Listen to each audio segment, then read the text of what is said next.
आपातकाल की स्थिति क्या थी और किसी से छुपी भी नहीं है। मीडिया भी सेंसर की चपेट में आ जाता है। सभी लोकतांत्रिक संस्थाएं पूरी तरीके से अपनी स्वाधीनता खो देती है। संविधान का गला रौंद दिया जाता है और यही हुआ था 1975 में। लेकिन उस सब के बावजूद लोकतंत्र को पुष्ट करने के लिए, जो हम बार बार कहते हैं कि अगर लोकतंत्र के लोकतंत्र के 3 संवैधानिक संस्थानों को हम मानते हैं,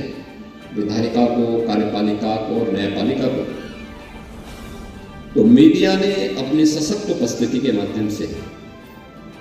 अपने आप को एक चतुर स्तंभ के रूप में अपनी उपस्थिति स्वतःस्फूर्त भाव के साथ इस लोकतांत्रिक प्रक्रिया को मजबूत बनाने के लिए दर्ज कराई है। और लोकतंत्र की इसी सशक्त उपस्थिति के कारण उस समय न केवल लोकतांत्रिक प्रणाली की अन्य संस्थानों को, बल्कि मीडिया पर भी सरकार का सीधे प्रभाव हुआ। मीडिया की भी आवाज को दबाने का प्रयास हुआ और इसीलिए जब इमरजेंसी लागू हुई तो मीडिया ने अपने पूरे पेज को ब्लैक पेज के रूप में जनता के सामने प्रस्तुत किया, ब्लैंक पेज के रूप में जनता के सामने प्रस्तुत किया और अपनी एक प्रकार से इस प्रकार की घोषणा कर दी कि अब घोषित रूप से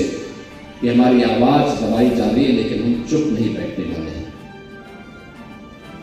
लोकतंत्र बहाली की एक चले उस आंदोलन के दौरान मीडिया का प्रत्यक्ष और अप्रत्यक्ष दोनों प्रकार का योगदान है और उसी का परिणाम है कि आज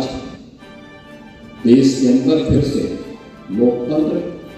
पूरी मजबूती के साथ न केवल फल फूल रहा है, बल्कि दुनिया के सबसे बड़े लोकतंत्र के रूप में हम सब भारतवासी गौरवान्वित होते हैं। भारत का लोकतंत्र कई मायनों में बहुत महत्वपूर्ण है। यह महत्वपूर्ण इसलिए है क्योंकि दुनिया के अंदर आप उन देशों को जो अपने आप में लोकतंत्र के स्वयंभू ठेकेदार के रूप में आज दुनिया पे दादागिरी दिखाते हैं,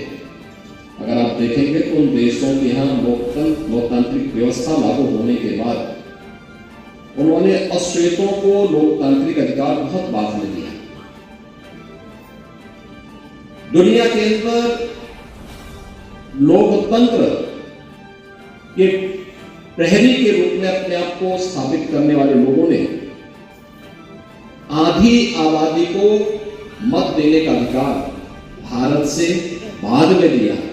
लेकिन भारत ने जब 1952 में अपना पहला चुनाव किया था, आम चुनाव किया था, जनरल इलेक्शन भारत के पहले हुए थे, पहले दिन से ही भारत के अंदर बिना भेदभाव के कोई जाति, कोई मत, कोई मजहब, कोई क्षेत्र, कोई भाषा, कोई लिंग का भेदभाव छोड़े बगैर भारत के हर वयस्क मतदाता को अपना मत देने का अधिकार भारत के संविधान ने भारत के प्रत्येक नागरिक को दिया है। और यह हमारी सशक्त उपस्थिति लोकतंत्र के प्रति भारत के नागरिकों के लिए, जो हम भारत के लोग, भारत के संविधान की यह अभिव्यक्ति है, यह न केवल संविधान की प्रस्तावना में बल्कि भारत के लोकतंत्र को सशक्त बनाने में भी उस भूमिका को रेखांकित करती है। मीडिया की इस भूमिका को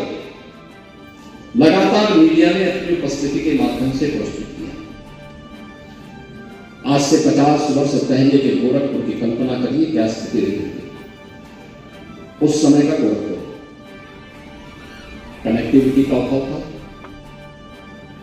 पलायन था, अव्यवस्था थी, पहले से चले आ रहे उद्योग बंदी की ओर जा रहे थे, थी, तमाम प्रकार की बीमारियां थी,